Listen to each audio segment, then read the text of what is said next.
You are listening to I Am Refocused Radio with your host, Shamaya Reed.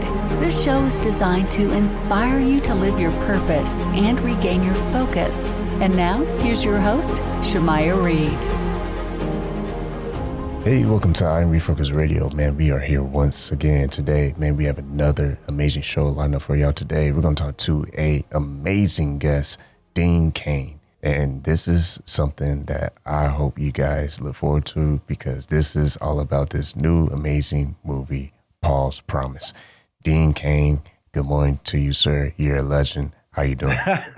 Good morning, Shemaiah. How are you this morning? Man, doing awesome, man. Like I said, you're a legend. I mean, if I did an intro to your resume, it would probably take the whole segment. So it's because I'm old, my friend.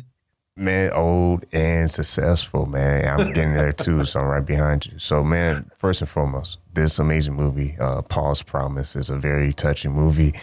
The mother of Paul gives him a prayer list and asks him to make a promise to pray over it, man. And it's a very touching movie. Share with the audience a little bit your role playing this film. Well, I play the fire captain here, and the story's set in the '60s during the civil rights movement, and it's really, the whole story is about if you really want to take the two people who are the center of it, in my opinion, it's really an anti-racism film. Which I think is very pertinent right now. It basically, look, no one is born racist. It's a learned behavior. So growing up, Paul and his best friend, Jimmy, were just best friends. That's all they knew. They were best friends. They lived nearby. They were both poor.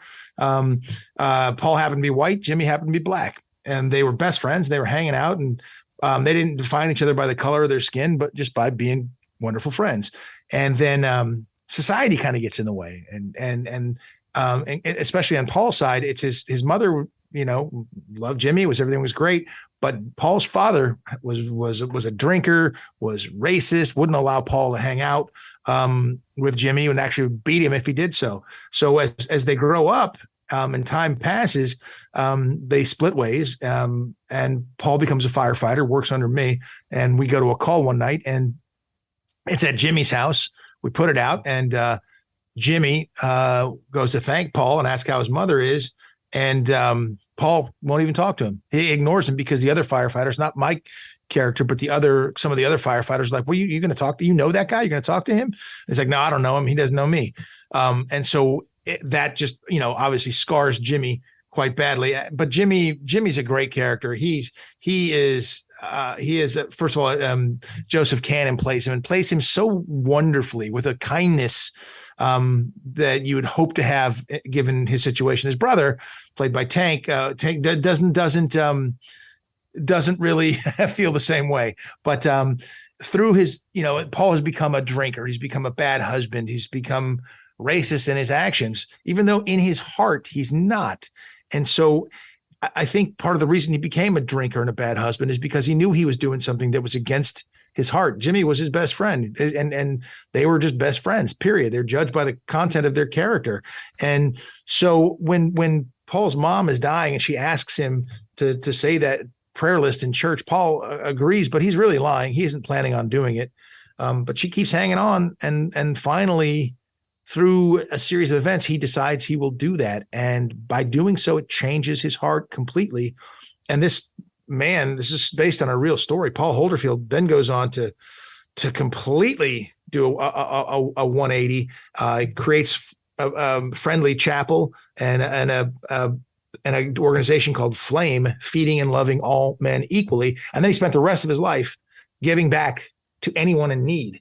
And a soup kitchen, a food pantry, provide clothing, shelter, spiritual health needs. You name it, he was there. That became the focus of his life, and that's what this story is about. And like you said, when he started the Friendly Chapel and Flame, feeding and loving all men equally, this is a much needed story of a reminder of what it was like for people to look at each other through eyes of just human beings and not any other way. How important is it for people to really take the time to appreciate a film like this? I think it's the message. It's 100% the message. And you look at what's going on today in American society, and you think, it's things are, race is much more of an issue now than it was when I was a kid. I've never even thought about it. And I'm a mixed race kid. I'm Japanese and then English, Irish or whatever. But I never thought of that. I just thought of myself as, an American. And I didn't think anything about Chinese, Japanese, black, white, green, yellow. I didn't know anything. So again, I think it's something that's taught. And I think, if people can see that in this film and sort of have it reach, it's cliche to say if it changes one life, but if it does change a life, it changes some people's perspectives, then I think it's a very important film. And I hope that message gets across. Once again, talking to a true legend, Dean Cain, and this amazing new movie, Paul's Promise. This is based on a true story, like we said earlier, but it is coming out very, very soon, October 21st. It's going to be in 200 plus markets in theaters. And man, first and foremost, I want to say to you, Dean, it's a true honor having you on today and just having an opportunity to talk to you, man. A true legend. I mean, I'm just saying. We know your resume. I appreciate that, Shemaiah. But if I had a voice like yours, I would have stayed in radio because I you can do radio in your shorts and flip flops. I got to go show up on set and do all that stuff, but I don't have your voice, my friend. See, it's no pressure because if I was on camera, it'd be a whole different story. So I'm glad I don't have to be on the camera lens. It's a different world. But again, I don't do much voiceover because I could never play Darth Vader. Let me put it that way. And you could. Man, I appreciate that, man. Once again, true honor having Dean Cain on today. Make sure you go watch the new amazing film, Paul's Promise, based on a true story, out in theaters in over 200 plus markets, October 21st. Thank you, sir, for taking time out of your schedule to talk to us today. Thanks, Shemaiah. Cheers.